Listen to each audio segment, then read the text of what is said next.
Assalamualaikum warahmatullahi wabarakatuh. Mitra suka seni Sunda Sedaya, urang lajengkeun deui nya, urang ngadongeng ya carita-carita pondok anu pibados kengeng di Sunda Blog dan blogspot.com gitu nya. Ieu teh insyaallah anu cerita salajengna nyaeta Di Serenan Layon karangan A Sundira gitu. Nah cenah dibacakeun teh mung carpon hungkul kanggo aya nama carpon we heula nya supados pribados teu ka udag-udag gitu dah dina ngabacakeunana supados bebas gitu bade irah wae gitu. Mungkin kapayuna pami parantos naon namina teh parantos ngajadwal mah insyaallah urang bacakeun dongeng anu panjang gitu. Ieu mah etang-etang latihan we gitu nya sareng tes ieu tah ngetes gitu dah masih resep teu kana dongeng Sunda tah gitu. Mangga atuh mitra suka seni Sunda sadayana urang aos wae carita salajengna nyaeta Di Serenan Layon.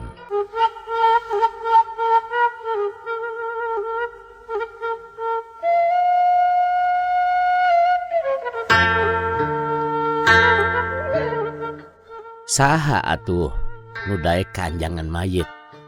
Ari penting ieu Darmita kudu nungguan mayit di pertengahan. Mayitna nu maotna teh henteu ilahar di ngagantung maneh dina dahan caringin. Mun tea mah nu maotna teh dulurna atawa kulawargana sigana moal matah ngadeg-deg teuing.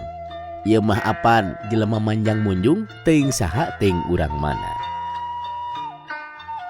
Matak cek kami ge nyen imah teh ulah di dieu asarea pisan kajadian cek Darmita ka pamajikanana basa dua anana keur dariuk hareupeun hawu.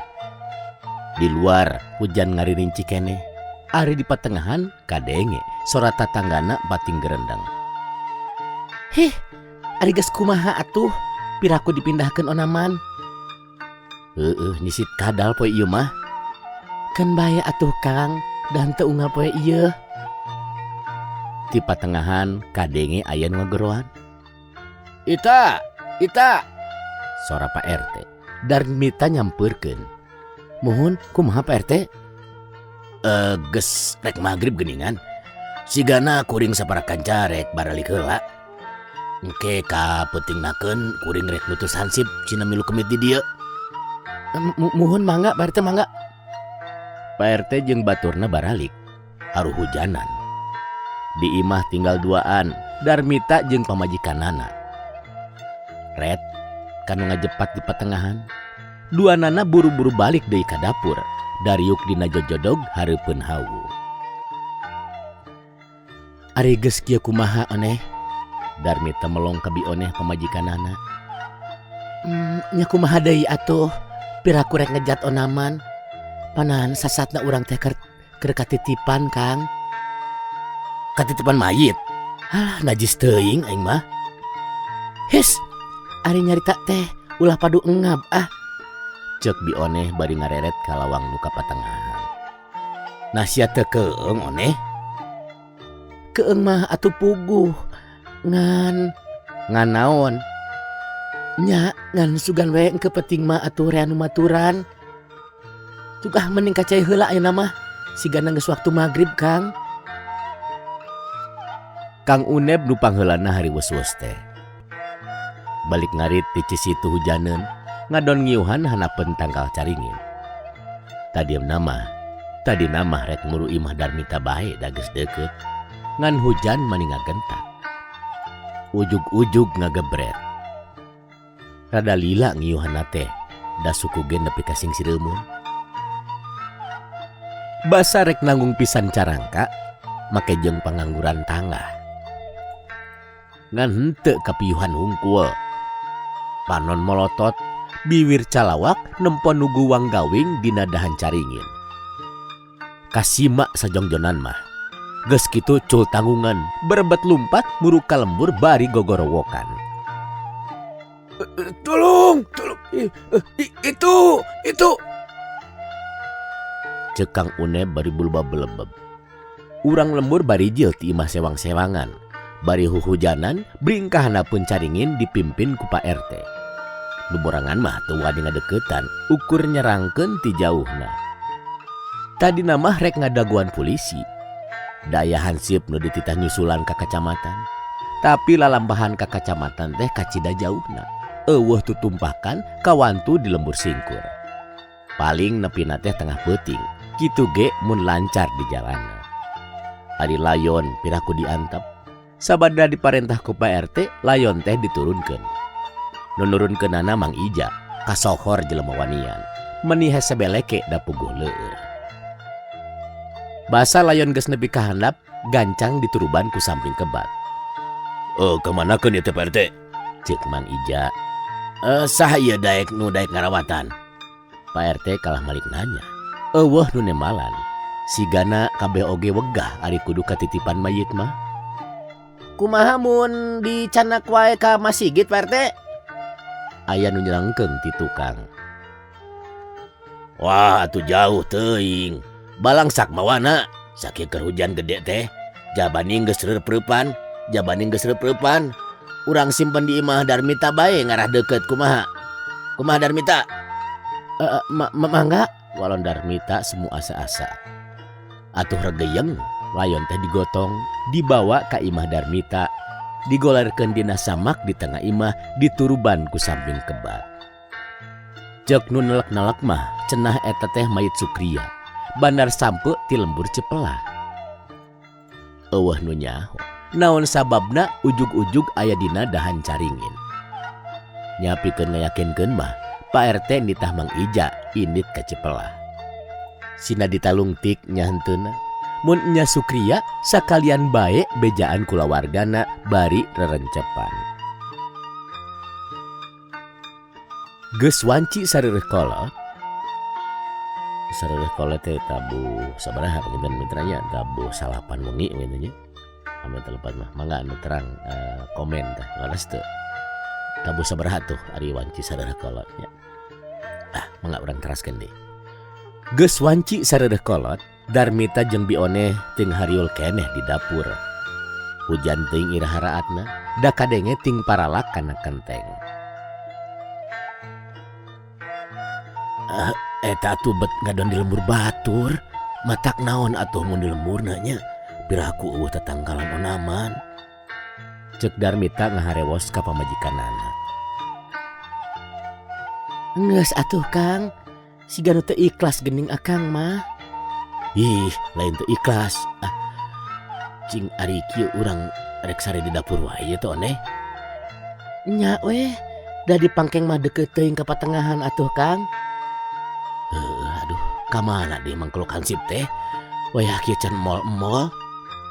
Hujan sigana mah Kang. Nya, sigana nyebakeun bari teh mah duh. Lain Kang, eta kira-kira bener kitu eta teh urang Cipelah. Kateuing atuh oneh teu nyidik-nyidik rupana. Ceuk Darmita bari ngasurkeun seuneu, lumayan tambah tiris teuing. Maju ke peuting hujan teh beukiraan. Tapi hansip eueuh nu datang. Di luar menirahe comrek. Dalah jangkrik jeung cari cangkas nu biasana disada oge, peuting ieu mah siga nu ngarejat ka jauhna. Geus peuting pisan siga nu imah oneh tunduh kami mah. Darmita merelak huai. Rek sare di dieu wae Kang. Nya ngampar samak we. Samak jeung simbutna kan dipangkeng Kang.